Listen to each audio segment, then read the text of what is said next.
Morning. The room's all different. You're very close. I'll step back.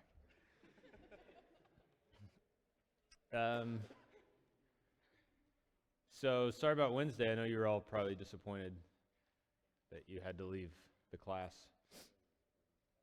I was here on campus, and things started going terribly wrong inside my body. So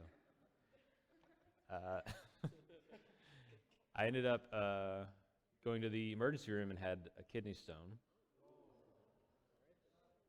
So you're welcome. I'm fine, thank you. It was terrible. Has anybody ever had one? When you get old, you'll get to have them, some of you. It was the worst thing ever. But I'm fine. Thanks for asking. So I think I remember roughly where we are. We're going to pick up some of the stories of John, get us up to the crucifixion, and then you'll have a guest lecture actually Wednesday. My friend Kevin is going to come and talk about the resurrection for us. So I seem to believe the last story that we probably told was the John 8 story of the woman caught in adultery with he was without sin, cast the first stone. Does that sound right? Close enough? We did the blind man? Oh, at the pool. Those mud in the eyes, do we do that? We did? Oh, all right. Well, it might be a short class. We'll see. So, as a reminder, if we go several chapters back, then just to set it all up, right? There's the story of where Jesus heals the man who is at the pool.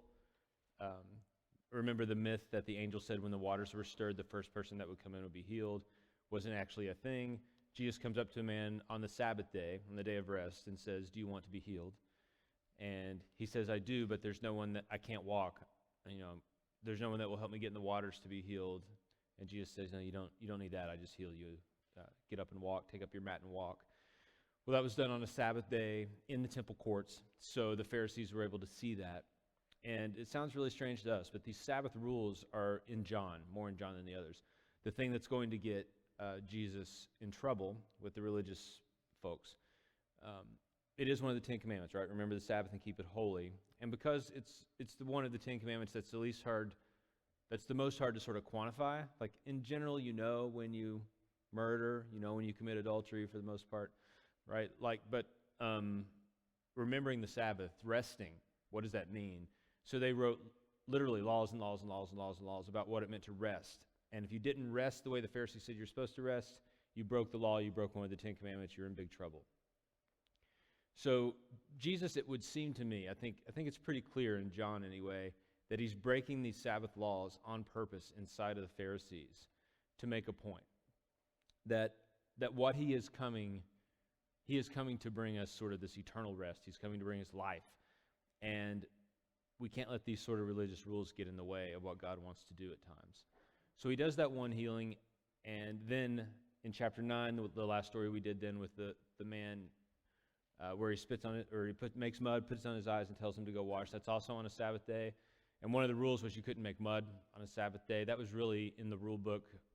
Had to do more with like laying bricks or making houses or something, but Jesus sort of purposely breaks this rule of making mud. He has the man go on a walk on the Sabbath day, which could have broken a rule. And on top of all this, he's healing on a Sabbath day. And doctors or physicians weren't supposed to heal people on a Sabbath day unless it was something that could wait. Hopefully, kidney stones were in the Sabbath day category. I don't know. But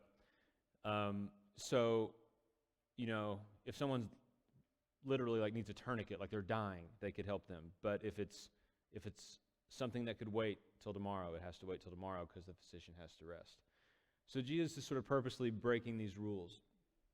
And my take is trying to expose the Pharisees for the fact that they are very outwardly religious. So they're doing all the right religious things. But inside, their hearts are far from God. And he all out says that, right? He says it both in the Synoptics and in John, that they're hypocrites, they're play actors. So there's an account here right around that time where he's healing the blind man with the mud, that they say to Jesus, "You're demon-possessed." That only someone of the devil would do the things you're doing and break the law. And Jesus says, in essence, I'm not demon-possessed. It's exactly the opposite. I was sent from God. This is all from God. And he says, I tell you the truth. Abraham, our father Abraham, he saw our day. He saw my day. Abraham saw my day, and he was glad. So he says this weird thing where Abraham looked into the future somehow, and he saw my day, and it made him glad. And they say, you aren't even 50 years old. How have you seen Abraham? He lived thousands of years ago. And he says this, I tell you the truth, before Abraham was, I am. Any thoughts on what that would trigger? Phrase I am? It's a name for God. Yeah, it's way back when we go back to Moses and the burning bush. When Moses pushes God on, tell me your name, tell me your name, tell me your name, God finally says, my name is I am. I am who I am. And that gets shortened, or that gets sort of transliterated to Yahweh or Jehovah. But what that literally means is I am. And the Jews would not say the name of God like that. They would find other ways to say it because his name was so holy they didn't want to say it. So in John, when Jesus says, before Abraham was, I am, is a claim, the most clear claim of divinity in the book of John, I think. And it's also a capital offense. It's a heresy. Like, they've been trying to get Jesus arrested and discredited and all these sorts of things throughout the whole book. But when he says that, that's the sort of thing that gets you thrown in jail, maybe even killed. It was different than our world. Like we're used to more or less, we're used to religious freedom in our country. You can say anything you want about God, anything you want about the church. But in that culture, if you said something that made you unorthodox or made you not believe in the same God that they believed in, then you're thrown in jail. And so Jesus does this, and he has to go on the run. He runs away. He goes all the way back to the wilderness where John the Baptist used to baptize people by the river. And he tells his disciples, if we ever go back to Jerusalem, then I will die. They will kill me. And so we have this sort of interesting part of the story where our hero, Jesus, is actually on the run. He's a fugitive. And he's hiding in the desert, in the wilderness. And the thought is he will never go back to Jerusalem. Because if he goes back to Jerusalem, they're basically just waiting to kill him. Then we find out about this family that's very close to Jesus that lives in Bethany. Bethany is about 2 or 3 miles from Jerusalem. It's basically Jerusalem metro, right? It's like a suburb of Jerusalem. And this family is 2 grown sisters, Mary and Martha, and their brother, Lazarus. And they all seem to sort of live together. Mary, Martha, and Lazarus. This is, I think I've said before, there's like 1,000 Marys and 1,000 Johns, right? So it's a different Mary, not his mother. But Lazarus is one of Jesus' best friends. We don't really know the details of the relationship, but we know that Jesus is very close in a different way than he's close to his disciples. He's very close to Mary, Martha, and Lazarus. They're sort of like family to him. And Lazarus gets sick, and because they're so close, they know exactly where Jesus is hiding, and they're able to get a message to him. So they send a messenger to say, your good friend Lazarus is sick. You've healed so many. We're sure you'll want to come and heal him. It looks pretty bad. He's going to die if you don't come. So this messenger comes and tells Jesus when he's hiding in the wilderness, hey, your good friend Lazarus is sick. Mary and Martha want you to come and pray for him and heal him. And Jesus just sits on the information. He doesn't do anything for 2 days. And in that process, in that time, Lazarus actually dies.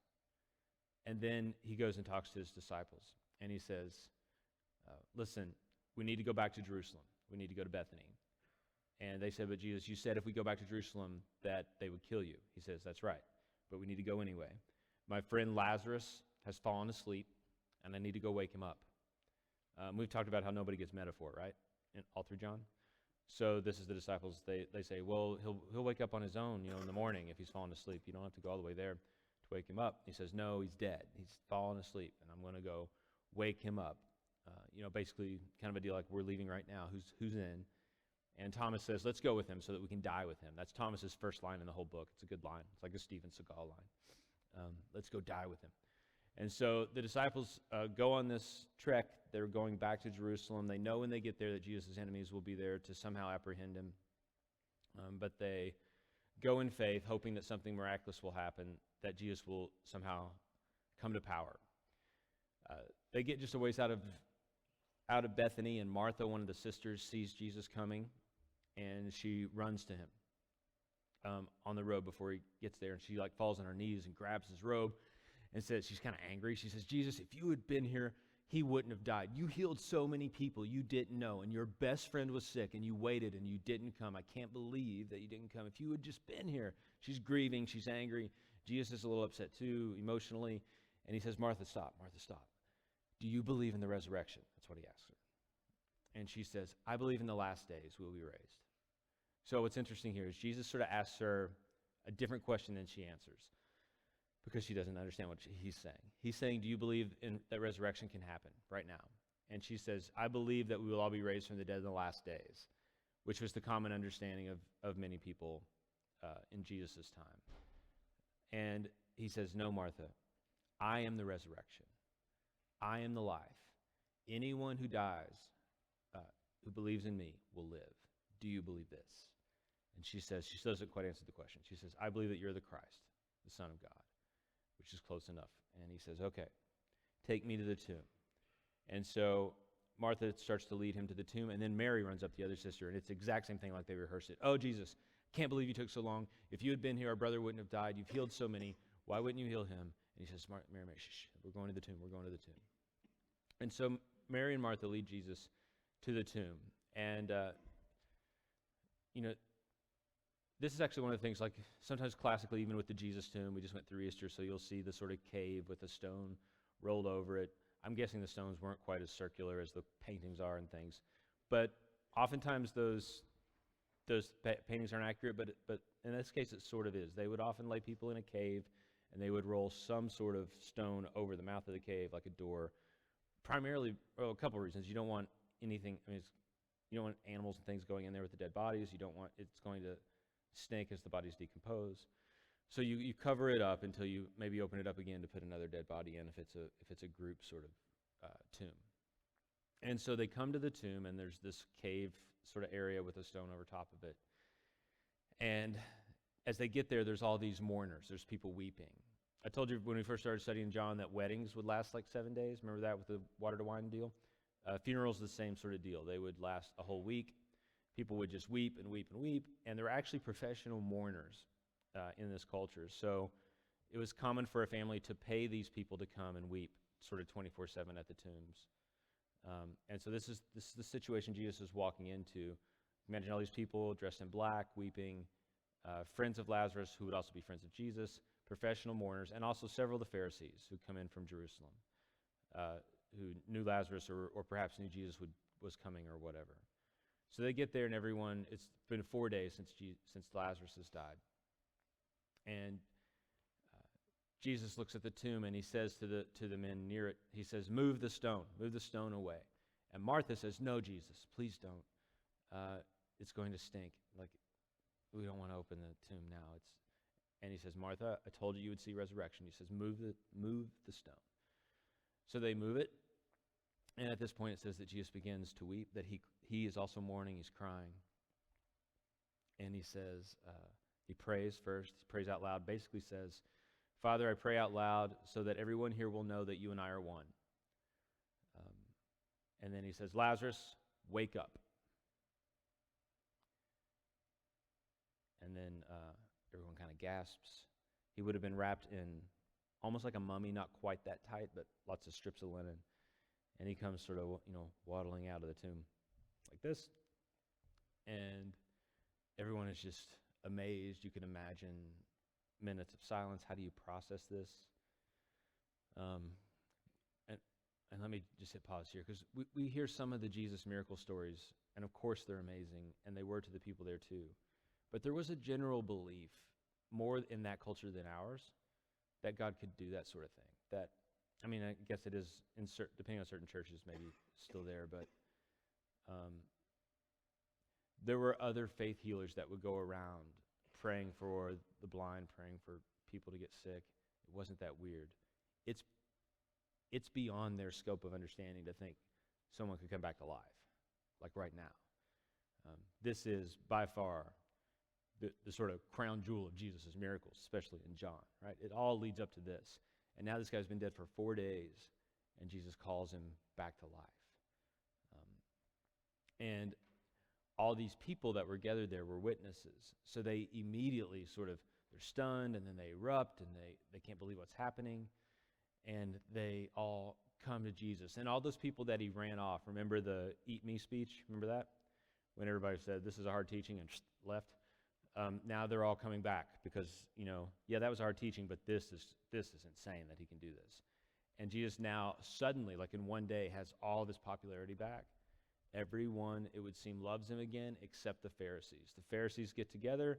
They're at this event too. And instead of, this is put in there, I think, to really show us the state of their heart. So instead of saying, you know what, we were wrong, obviously God is with this guy if he can do this sort of thing, they instead go the other way, and they say, if he can do stuff like this, he's going to be unstoppable. It's better that one man dies than that he lead the whole city astray. So we absolutely have to find a way to kill him. Another one says, yeah, we should kill Lazarus too because they'll remember him. Which is just kind of funny that the second, I guess, sad, funny, I don't know, that the second Lazarus is raised from the dead, they decide they're going to kill him again. And all that is done with the intention of, they fully believe that Jesus is about to lead a revolt. And if he leads a revolt against Rome, like a physical revolt, right, with swords and spears and whatever they can get, that Rome's just going to crush the whole city and destroy it. So they're trying to preserve their city by not letting this revolution take place. And the only way to do that now, because he's done this, is to kill Jesus. That's going on like in the corner, but if you could have been there, it would have been all about the reality that Jesus is now being treated as if he were the king. And there were times all throughout the story of John when Jesus would escape, when he would run away, when he would slip through the crowds, when he would run to the wilderness, where Jesus would basically say, my time hasn't come. I don't want to be seen as their king. I don't want to be their king. And it seems like in this moment, Jesus says, okay, let it happen. Let me be their king. Let's see what happens. And so Jesus decides to go into Jerusalem, to kind of march into Jerusalem. And this is what we would celebrate as like Palm Sunday. So on this particular day, right after the Lazarus event, we have people like waving palm branches. They would do that for a king. They're taking off their coats and they're putting them in front of Jesus. And he's riding into Jerusalem on a donkey, which fulfills one of the prophecies that says Messiah will come riding on the colt of a donkey. And also, there's some evidence that Caesar, when he would take over a new city, would ride in as a conquering king, sometimes on horseback, but other times on a donkey, which may have been, we don't know exactly why. It seems weird to me. A donkey doesn't feel to me like a kingly thing, but perhaps Caesar was doing that for some reason. And so Jesus comes in to Jerusalem the same way Caesar might if he had taken over a new town, a new city, and people are worshiping him. And, in this moment, it's so easy for us on this side of it because we kind of get that Jesus came for bigger spiritual reasons than just a localized political issue. But for these people in this day, they believe Jesus is about to become their real king, and there's going to be a revolution, and they're going to have their own nation back. That's what they've got in their minds. That's why they're so excited. And to top it all off in John, it's Passover. So we have all these things sort of colliding as to this ultimate moment when Jesus will assume the throne and be king. We have all these miracles that he's done, culminating in this miracle with Lazarus, everyone sort of loving him, wanting him to be king. He comes in. It's a huge party in all of Jerusalem, except for the 40 or so Pharisees that are trying to shut this down. And it's Passover. Remember how John started with John the Baptist when he said, behold, the Lamb of God who takes away the sin of the world. That's language all the way back to the Passover, to Exodus. And the synoptics, Matthew, Mark, and Luke, don't use that Lamb of God language. This is specific to John's telling of the story, that Jesus has come now to be the Passover lamb. But what nobody sees in all this imagery is that in the story of the Passover, the actual Passover, they killed the lamb. The lamb dies. Nobody but Jesus seems to see that this is leading to his death within hours, a day or so. And so that night, it's time to celebrate the Passover. And they find this upper room, and they rent this room, and this is where we have the account of the Passover meal with the disciples and Jesus. It's just them, also called the Last Supper, right? So they would do this every year. They would grow up celebrating Passover. There would be unleavened bread to eat. They would make bread made without yeast. It was made flat, like pita bread almost, and that's how God told them to make it way back in the Exodus story, because they needed to leave Egypt quickly. They didn't have time for the bread to rise, so they would eat this bread made without yeast. They would drink wine and have the lamb and some other things. So this becomes to them, think of it like if Thanksgiving meant a ton to us, right? So it's something you do every year. You get used to the same kind of food. You get used to the same sort of rituals. But it's more than just, a lot of times our holidays become just hanging out with family or whatever. This is deeply rooted in their own story and their deliverance. So it's a very holy night and also a very traditional family kind of thing. So here they are in Jerusalem, not where the disciples are from. They decide to have Passover just with themselves in this rented room. They recline at the table to eat, and Jesus is very, very troubled. And the disciples are super excited. The disciples also sort of had in mind that when Jesus comes to king, they're all going to get powerful positions. They've been nobodies. And now if Jesus is king, I mean, think of how Peter's thinking. He's been told he's the rock. So he's going to be like the vice president or the secretary of state or something. They're all going to get these great, powerful positions is probably what they're thinking. They're very excited. They're very chatty. They're talking it up. And Jesus is solemn. He's sad because he knows what's coming. And they're so excited, the disciples, that they don't wash their feet. And so there's a basin there. There's water there to wash their feet. We've talked about the problem of feet before, right? We've done this. We don't need to do this again. So there's poop all over their feet, right? And they've been walking all day, and it's disgusting, and you would recline at the table. You wouldn't sit on a chair, so you have people's feet like right there, and you're eating. Not good.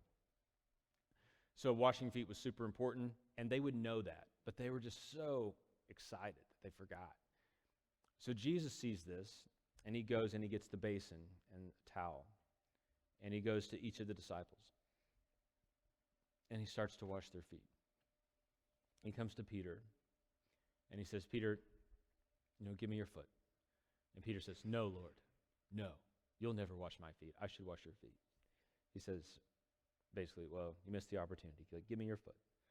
And Peter says, no, Lord, I will not let you wash my feet. You can never wash my feet. Peter's saying, I mean, in some ways we get it, right? Peter's saying, you're the Lord. Like, no, I can't let you do this thing that normally a slave would do. And then Jesus says, Peter, if you don't let me wash your feet, you can have nothing to do with me. And then Peter says, well, then wash my hands and wash my body and wash my face. Wash everything. And Jesus says, only your feet are dirty. I'm only going to wash your feet. Give me your feet. And so he washes Peter's feet. And while he's doing this foot washing, he's going person to person. He teaches them about what he's doing. So he says, since I am washing your feet, you should wash each other's feet. And he begins to speak in language. It definitely takes a turn where it's as if he's giving his last instructions before he's going to go away. And this is part of it. This is when he says things like, a greater gift has no one than if he lays down his life for his friends. And you're my friends. I'm going to lay down my life for you. And you should do the same for each other. You should wash each other's feet. He says things like, the last will be first in the kingdom, and the first will be last. So and he says, if you want to be important in the kingdom of God, become a slave. If you want to be a slave, try to become important. So now all these, again, a ton of metaphors and things, but they're starting to make more sense to the disciples. The posture, it's a really clear example here is Jesus on his hands and knees, filth on his hands, cleaning them, and teaching them about humility, and saying, if I do this for you, how should you treat each other? At one point he says to Judas, you go do what you need to do. And Judas goes off. Judas was the treasurer, so he held the money. And in certain of the Gospels more than others, it's clear the disciples were upset with Judas because he betrayed Jesus, and so they paint him as sort of a thief. Regardless, at this moment, what the disciples think when Jesus says to Judas, go do what you have to do, is that he was supposed to go buy something. But what he's actually going to do is he's going to betray Jesus. He's going to go to the temple guard and bring them back to the secret place so that Jesus can be arrested. And when you look into why would Judas do this, the different Gospels sort of have different angles on it. John's more direct and just sort of says the devil enters him, that this is just an evil choice Judas makes. A popular theory about why Judas might do this is that he's pushing Jesus' hand, that he actually is a believer in Jesus, that he really wants Jesus to be king, but Jesus is sort of lollygagging around and not getting it going, so he's going to force a confrontation, and Jesus will then become king. And then some of the Gospels basically just say he's greedy. They offered him 30 pieces of silver, and he was a thief, and he was greedy, so he went for the money. And the issue of why, Jesus was sort of a public figure, so why would Judas have to betray him? I think if you look into the story, it's probably because they're trying to find a time to arrest Jesus when there's no one else around except his disciples. So it's not publicly awkward, and so the people don't turn against them. And they have this secret hiding place room right now, so Judas is going to bring them back there or wherever he ends up. So Judas goes to betray him, and then they at this point have the meal. And this is when Jesus explains the metaphor that made everyone run away with the eat my flesh stuff. So he takes the bread, the unleavened bread, and he says, this bread is my body, which is broken for you, and he breaks it. And he says, eat all of it, and whenever you eat it in the future, think of me. This is my flesh. And so then he takes the wine, and he says, this wine is my blood. Whenever you drink it, remember me. And so this sets in the sort of institution of the Eucharist or communion into Christian history. And it's taken from the Passover, so it dates way back before Jesus. Super important in this idea that Jesus is the new Moses, Jesus is the new Passover, Jesus is the new deliverer. And it's rooted in the Exodus in Egypt, but Jesus here takes it a step further and says, I am actually the one that's going to rescue you and save you now. And I'm going to be broken. He says, at this point, in my Father's house there are many rooms, or in my Father's house there are many mansions. I have to go ahead of you. I will prepare one for you. He's clearly now talking like he's going to die. And the disciples say, Jesus, it's been a good day. Like, what? Why are you so upset? He says, I tell you the truth, the Son of Man must suffer and die, and all of you will betray me. So when he's pushed on why he's so sad, part of why he's sad is everyone's going, all the disciples, not just Judas, are going to walk away from him. And Peter again says, not me, Lord. I would never betray you. And Jesus says, Peter, I tell you the truth. Before the sun comes up in the morning, you will deny 3 times that you even knew me. And Peter can't believe that would possibly be true. And then Jesus is so troubled, he asks to go pray to the Mount of Olives, which was a garden that he liked to pray in. So they sing a hymn, they go and they pray, and this whole mood of this whole meal has gone south, right? The disciples were so excited, and now Jesus is in a bad place, and he's so sure he's going to die, but nothing around looks like that's going to happen. It looks like he's going to be king. So they follow him to the Mount of Olives. Judas would have known that that's the place he would have been if he wasn't in the upper room. So Jesus is there praying with the disciples, and then they see in the distance these torches sort of coming towards them, and they hear sort of clanking, and they realize it's Judas. And behind Judas is this sort of small band of what would look like soldiers, captains of the guard, people with swords coming to arrest Jesus. In John, this is how the arrest goes down. Jesus says, who are you here for? And they say, Jesus of Nazareth. And they all, it's very Jedi. They all fall backwards. It's kind of fun. And Jesus says, who are you here for? And they say, Jesus of Nazareth. And he says, I'm here. Here, take me. These guys have done nothing wrong. Let them go. You're here for me. And so they arrest him. All the disciples except Peter and John scatter. So now we have, 10 of the 12 have already deserted him, but Peter and John are sort of hanging out at a distance. But they're still nervous, so they're not being seen. They take Jesus to be questioned to the house of the high priest, Annas. Again, this is the middle of the night. Nobody knows what's going on. They've produced witnesses that come in and say, in essence, exaggerate and false things about Jesus. One of the things they say is that he said he was going to tear down the temple. Remember, he said, if you destroy this temple, I'll build it back in 3 days. They say he claims to be the Son of God, which he did. He's in this sort of fake trial with just his enemies there. At one point, he says something to the high priest that they don't like, and they slap him across the face. And this is the first time we have them sort of physically attacking him. And he's beaten a bit. Maybe they tie his hands behind his back. He's treated with no respect.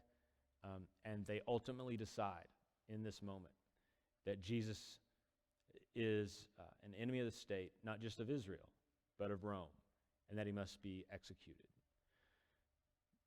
So this is how the whole political system is sort of set up. You have Israel, which was conquered by Rome, part of the Roman Empire, and this is how Rome would often set up their conquered lands.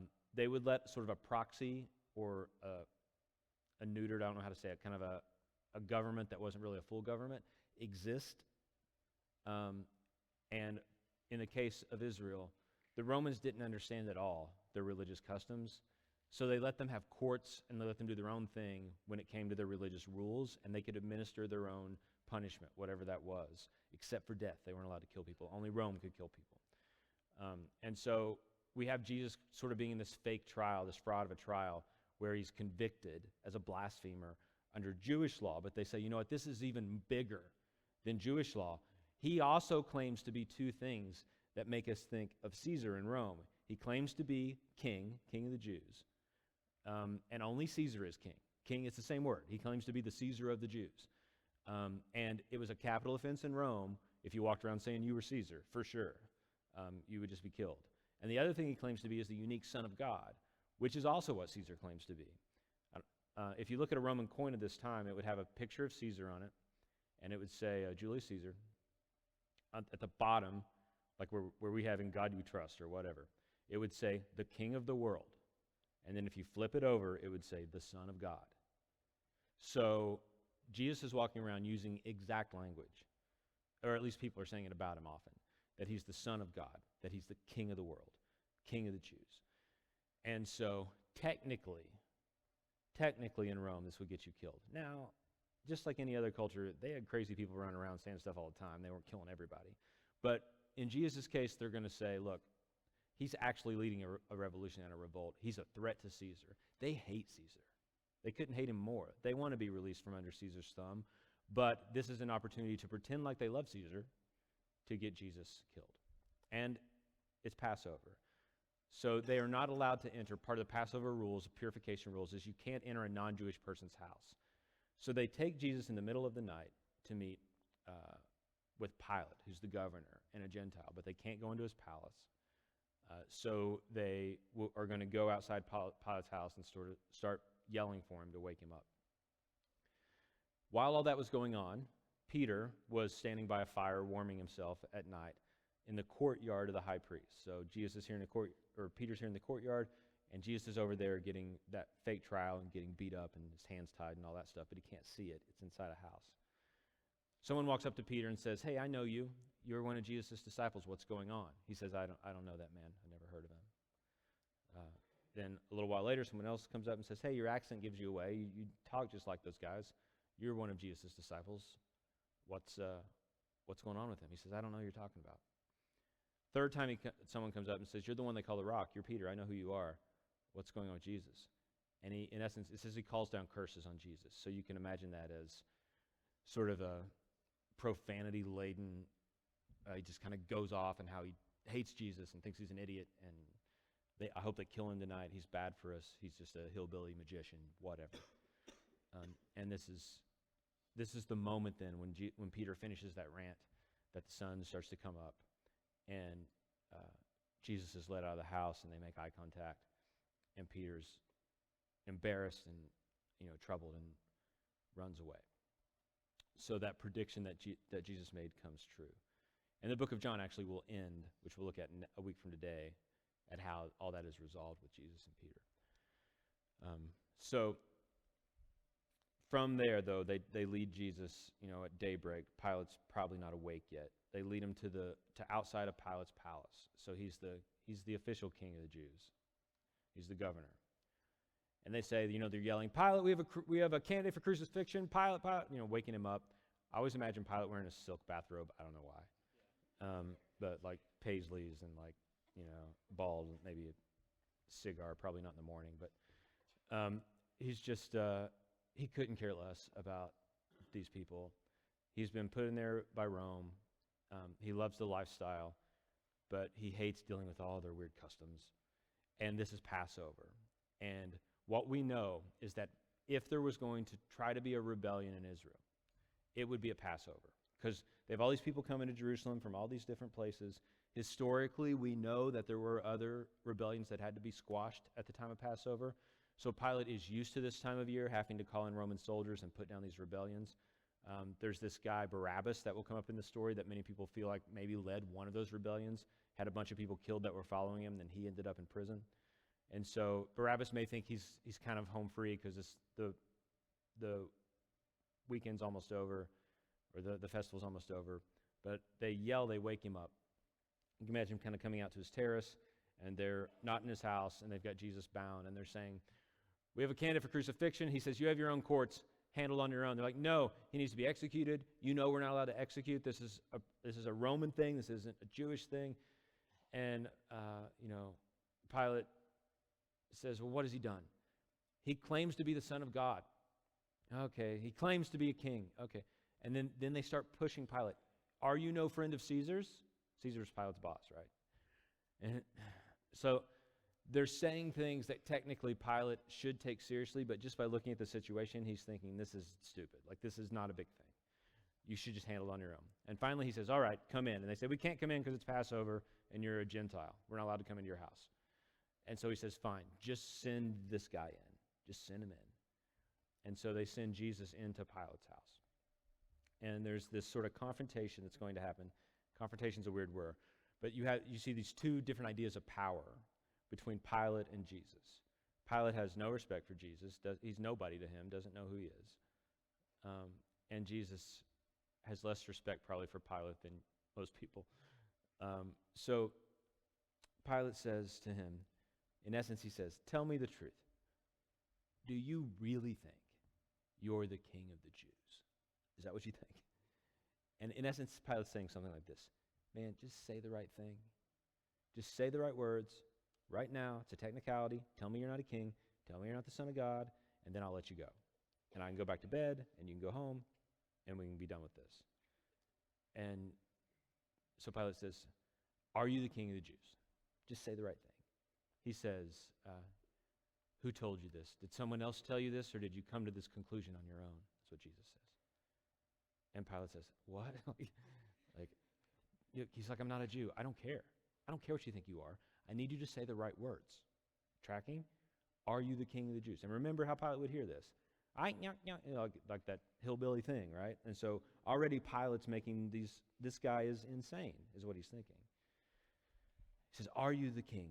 Do you really think you're a king? He says, my kingdom, that's what Jesus says, my kingdom is not of this world. If it were, you would have no authority over me. And Pilate says, okay, so you really do believe you're a king? And Jesus says, I do. Everyone who's on the side of truth understands. He uses this word truth, and Pilate, this word sends him off. He doesn't like this word. Because truth to him is what sort of lazy philosophers sit around try to figure out what is truth, right? And he says, truth, what is truth? You're harmless. Like, these people are insane that they're threatened by you. And he comes back out to his terrace, and he says, this man is harmless. He's a crazy hillbilly. Like, you have no reason to have any, like, why are we doing this? And they repeat sort of the same things back. He claims to be a son of God. He claims to be a king. And Pilate's in essence saying, he's done nothing wrong, really. And they're just in an uproar. And Pilate says, all right, I'll deal with it. And he brings Jesus inside, and he gives him one more chance. He says, tell me, say the right thing. Are you a king? And Jesus is silent. And so he orders him to be tortured. Pilate's intent is not to kill Jesus, it would seem. It's to really mess him up, to bring him back on his terrace and to say, look what I've done to your king. Are you okay? Here, have him back. So he orders Jesus whipped by a trained Roman torturer. So one of the things we want to know as we head into this story, it's going to be a real downer for this week, the rest of this week and next, is that the Romans knew exactly what they were doing. The Roman army knew exactly how to torture someone, to get them to the brink of death, to get them to confess certain things or whatever. And 30 lashes were the maximum amount of lashes you could give someone with a whip. And it's because after that, people would tend to bleed out and die. So he would have been whipped most likely with a whip that's called a cat of nine tails. It would have been a leather whip with 9 leather strands coming out of it. The executioners would often take human bone, pottery, glass, and tie it into those strands of the whip. And they would strip you naked or just to your underwear and tie you to a post. And then the whip would come crashing around your back, but it was long enough that it would double up and go all the way around your back again. And then when they whipped it off, that bone and pottery would cut your skin and would expose eventually your ribs and your spine all the way around. So people would often, pass out, not make it through the whole 30. And they do this to Jesus. They tie him out and they start beating him. And he survives the 30. And then they untie him, these soldiers do, and they throw him on the ground. And they start spitting on him and kicking him. And this is when they take thorns and make a crown out of thorns. And they press it into his forehead so that blood starts streaming down his face. And they find a purple cloth, which is the color of a king, and they put it over him while he's kind of falling to the ground. And they fall to their knees and start worshiping him and say, "Oh, hail, King of the Jews." It's ridiculous. That's what they think. This is so silly. And then they say, "Send him back to Pilate." So he can barely walk. He's basically drugged back to Pilate. A complete mess. If you saw him, it would just be a bloody mess. Pilate brings him back out to the terrace. And this time he also brings Barabbas, that previous revolutionary. That's probably what he was. Some people think he was just a murderer or something.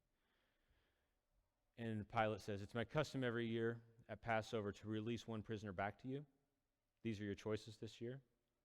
You can have Barabbas, who led a revolution and had hundreds of your children killed last year. Or you can have back the King of the Jews." And he's a mess. And Pilate is sure they're going to choose Jesus. They don't want to deal with the problems Barabbas caused again. And they in unison yell, "Barabbas. Give us Barabbas." The idea is it's still early in the morning. None of Jesus' followers have any idea this is going on. The disciples have all abandoned him. The mobs who loved him aren't there. And it's just his enemies. And they're chanting, "Give us Barabbas, Barabbas, Barabbas." And Pilate's getting more and more. He can't believe he's getting more and more. So he's like, "Well, what do you want me to do with your king? What do you want me to do with him? Crucify him. Crucify him, crucify him, crucify him." They start chanting, "Crucify him, crucify him, crucify him." And Pilate, in essence, says, "You people are insane. Like, you're crazy." He says, "It's on you." He says, "I wash my hands of this. It's on you." And he orders Jesus' crucifixion. So we'll get to that next week. The thing to leave with today, I think it's kind of weird coming after Easter, but this is Good Friday, right? This is the passion, the pain of Jesus, and it is good to sort of walk with this for a while, and you'll walk with it the next week or so, and then when we get to resurrection, it means more if we sort of think through and internalize this stuff. All right, guys? Okay, we'll see you next time.